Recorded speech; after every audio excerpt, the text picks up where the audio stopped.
भगवान राम का मंदिर बनवाने के नाम पे उनके नाम का गलत इस्तेमाल करके भगवान राम जो मर्यादा पुरुषोत्तम भगवान राम है उनका नाम इस्तेमाल करके ये सत्ता में आए, और जब से सत्ता में आए तब से इन्होंने राम मंदिर को अपनी पैसे की हवस का शिकार बना दिया। जिन्होंने 18 मार्च 2021 को अपनी 1.25 हेक्टेयर जमीन 2 करोड़ में बेची चंदा चोर पार्टी से संबंधित 2 लोगों को, और मात्र 10 मिनट के अंदर 2 करोड़ की जमीन मंदिर के ट्रस्ट ने 18 करोड़ में खरीद ली उन्हीं लोगों से।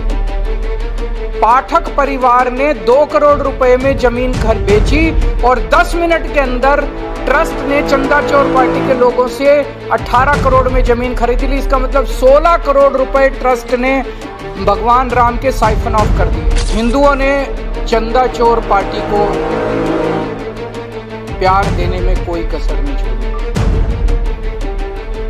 लेकिन चंदा चोर पार्टी ने हिंदुओं की आस्था को ठेस पहुंचाने में भी कोई कसर नहीं छोड़ी। भगवान राम के यहाँ उनके घर में महाडकैती हो गई है। भगवान राम के आभूषण, उनका हार, उनकी पादुका,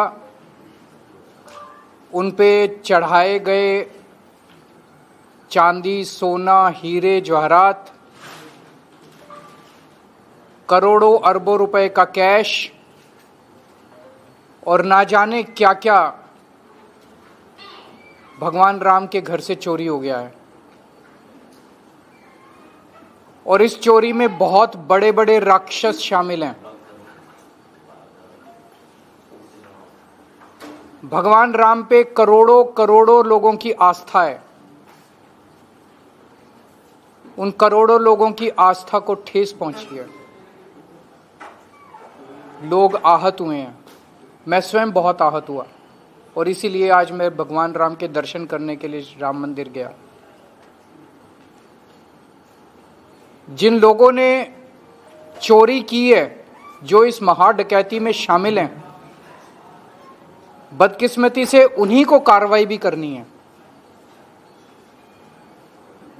जाहिर तौर पे वो अपने खिलाफ तो कार्रवाई करेंगे नहीं,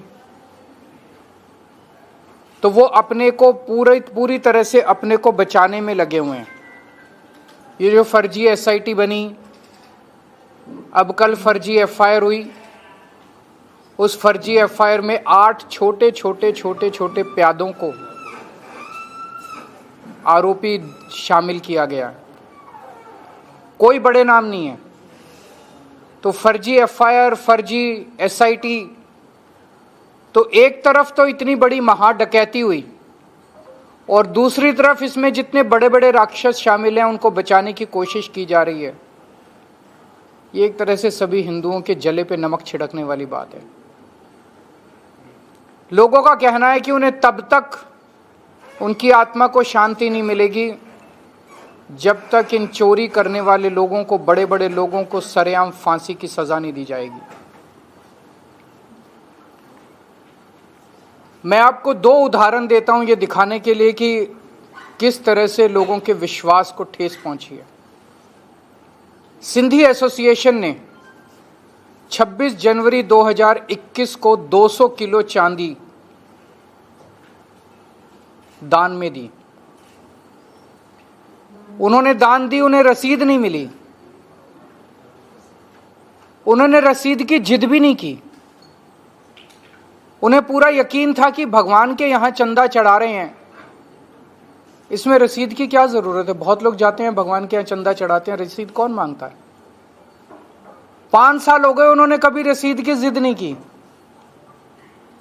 लेकिन अब जब उन्होंने ये सारा मामला अखबारों में पढ़ा और मीडिया में देखा तो उनकी भी रूह कांप गई। अब वो पूछ रहे हैं कि हमारी 200 किलो चांदी कहां गई। उनका विश्वास डगमगा गया। भगवान राम पे उनकी अटूट श्रद्धा है, लेकिन मंदिर को चलाने वाले और उनके ऊपर के आकाओं के ऊपर उनका विश्वास डगमगा गया। रोज लाखों श्रद्धालु मंदिर में आते हैं, मंदिर में चढ़ावा चढ़ाते हैं। अखबारों में खबरें छप रही हैं कि रोज लगभग 12 से 14 लाख रुपए का चंदा आया करता था मंदिर में। जब से ये खबरें मीडिया में आई हैं, ये घट के 1 लाख रुपए से भी कम हो गया। लोगों की आस्था को बहुत भारी ठेस पहुंची है। ये कोई मामूली, जो मैंने आपको इस तरह के ढेरों उदाहरण है, अखबारों में रोज छप रहा है। एक कोई रस्तोगी जी है, उन्होंने 2 दीपक दान में दिए, जिसमें से एक दीपक पे अखंड ज्योति जलाई गई। प्राण प्रतिष्ठा के बाद बता रहे हैं कि उस दीपक का कोई अता पता नहीं है। बहुत सारे लोग हैं जो अब अपने अपने चंदे का हिसाब मांग रहे हैं। जिन लोगों ने अपनी जमीनें बेच के, अपने गहने बेच के, अपने घर का पूरा सामान बेच के सब कुछ भगवान राम पे लुटा दिया, आज उनकी आस्था को भारी ठेस पहुंची है। जो भगवान राम अपने पिताजी दशरथ के कहने से 1 मिनट के अंदर 14 साल वनवास, उन्होंने सत्ता को लात मार दी। शाम के वक्त भगवान दशरथ के कमरे में माता कैकेयी वहीं थी। माता कैकेयी ने कहा कि तुमको कल सुबह 14 वर्ष वनवास के लिए जाना है। सवेरे उनका राज्याभिषेक होना था। उन्होंने मुस्कुराते हुए कहा कि मेरे लिए बड़े सौभाग्य की बात है कि उन्होंने सत्ता को लात मार दी। ऐसे भगवान राम के नाम को इस्तेमाल करके पिछले 30 साल से भगवान राम का मंदिर बनाने के नाम पे चंदा चोर पार्टी सत्ता में आई। भगवान राम का मंदिर बनवाने के नाम पे उनके नाम का गलत इस्तेमाल करके भगवान राम, जो मर्यादा पुरुषोत्तम भगवान राम है, उनका नाम इस्तेमाल करके ये सत्ता में आए। और जब से सत्ता में आए तब से इन्होंने राम मंदिर को अपनी पैसे की हवस का शिकार बना दिया।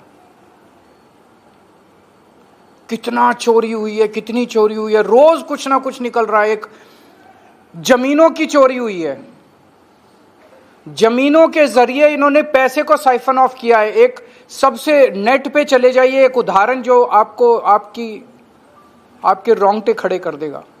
कोई कुसुम पाठक और हरीश पाठक हैं, जिन्होंने 18 मार्च 2021 को अपनी 1.25 हेक्टेयर जमीन 2 करोड़ में बेची चंदा चोर पार्टी से संबंधित 2 लोगों को, और मात्र 10 मिनट के अंदर 2 करोड़ की जमीन मंदिर के ट्रस्ट ने 18 करोड़ में खरीद ली उन्हीं लोगों से।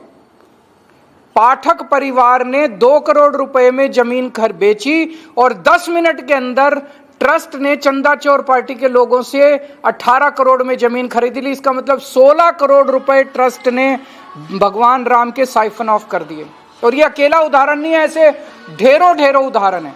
इस पे कोई कार्रवाई नहीं की गई। इसकी शिकायत की जा चुकी है, कई बार शिकायत की जा चुकी है, लेकिन मैंने जैसे कहा, जिन लोगों को कार्रवाई करनी है वही लोगों को एक्शन लेना है। वो एक्शन नहीं लेंगे अपने खिलाफ। वो छोटे छोटे कैशियर को पकड़ेंगे, चौकीदार को पकड़ेंगे, माली को पकड़ेंगे, इन लोगों को पकड़ेंगे। बड़े ऊपर बैठे हुए लोगों को के खिलाफ एक्शन नहीं लिया जाएगा। फिर राम मंदिर का कंस्ट्रक्शन हुआ। कंस्ट्रक्शन में आरोप लग रहे हैं कि हर टेंडर के अंदर कमीशन खाया गया। 2 रुपए का काम महंगा और 20 रुपए में कराया गया, 10 रुपए में कराया गया। और अब जो निकल के आ रहा है, जितना चढ़ावा आया मंदिर बनने के टाइम में और मंदिर चालू होने के बाद, उस चढ़ावे की बड़े स्तर के ऊपर चोरी की गई है।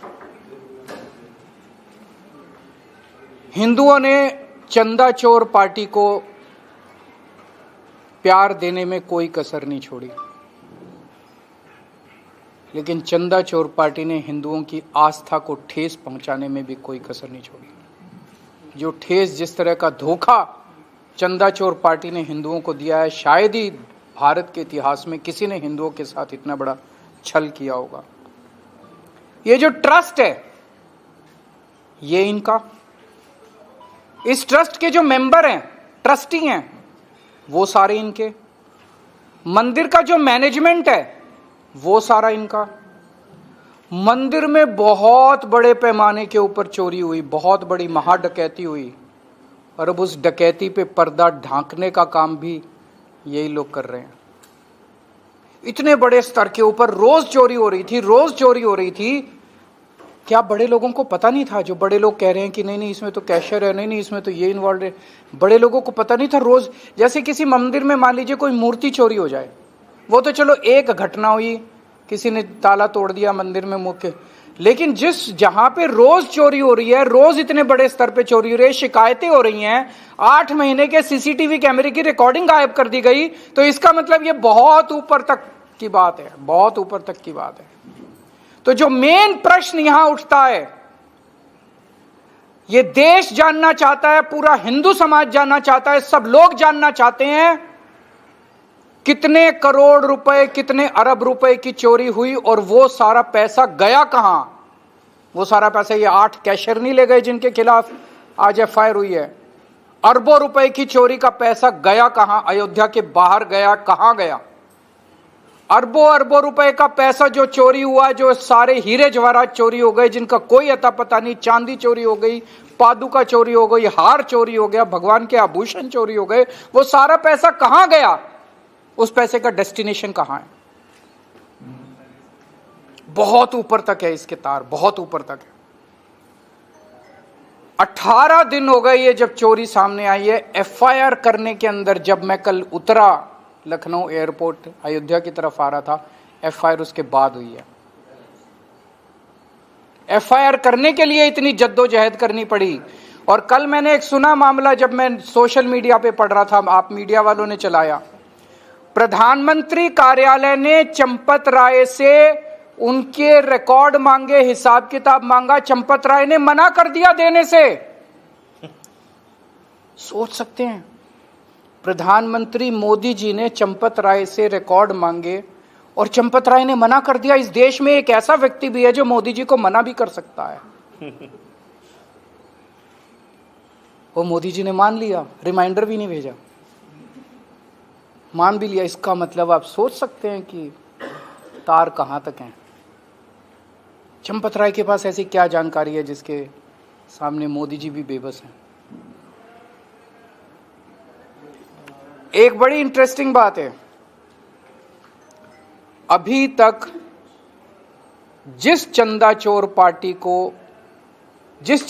पार्टी ने इस मुद्दे को सबसे ज्यादा भुनाया, उसके एक भी नेता ने चंदा चोरी की क्रिटिसिज्म नहीं किया। उन्होंने इसकी बुराई नहीं की है, चंदा चोरी के खिलाफ एक भी शब्द नहीं बोला है। तो पूरा हिंदू समाज की एक ही मांग है कि जिन राक्षसों ने ये काम किया है उनको सरेआम फांसी पे लटकाया जाए। सब लोगों की यही मांग है। ये महापाप है, चंदा चोरी, लोगों की आस्था के साथ खिलवाड़, लोगों के विश्वास के साथ खिलवाड़, ये महापाप है। और इस महापाप को करने वाले सभी राक्षसों को, इनको सरेआम फांसी पे लटकाया जाए। जैसा देखने में आ रहा है, ये लोग कुछ नहीं करेंगे, सब मिले हुए हैं, ऊपर से नीचे तक सब मिले हुए हैं। अगर प्रधानमंत्री जी चंपत राय के सामने इतने बेबस हैं तो आप सोच सकते हैं कि कौन कहां कितना मिला हुआ है। लेकिन मेरी आज सारे समाज से एक विनती है, कानून अपना काम करे ना करे लेकिन हम सब लोग मिलकर कराएंगे कानून से भी काम। भगवान राम भी इन लोगों को दंड देंगे। आज मैं गया, भगवान राम के सामने नतमस्तक हुआ, वो भी इनको दंड देंगे। लेकिन पूरे समाज की भी जिम्मेदारी है। ये जितने चंदा चोर हैं और जितना चंदा चोर करने वालों के सहयोगी हैं, इन सब का सामाजिक बहिष्कार करना शुरू कर दीजिए, नहीं तो आप भी पाप के भागीदारी बनेंगे। जितने चंदा चोर हैं और जितने इनके सहयोगी हैं, इनके सपोर्टर हैं, इन सब लोगों को, चंदा चोरों का सामाजिक बहिष्कार करना शुरू कर दीजिए। इन लोगों को लगता था कि भगवान राम की वहां जो मूर्ति है वो मिट्टी की बनी है। इन्हें ये पता नहीं कि भगवान राम कितने शक्तिशाली हैं। इन्हें पता नहीं कि भगवान राम की ताकत क्या है। इन्हें लगता था कि बड़े आसानी से डकैती कर लेंगे। मैं इनको कहना चाहता हूं, राम के सहारे आए थे, अब राम ही इनको भगाएंगे, भगवान राम ही इनको भगाएंगे।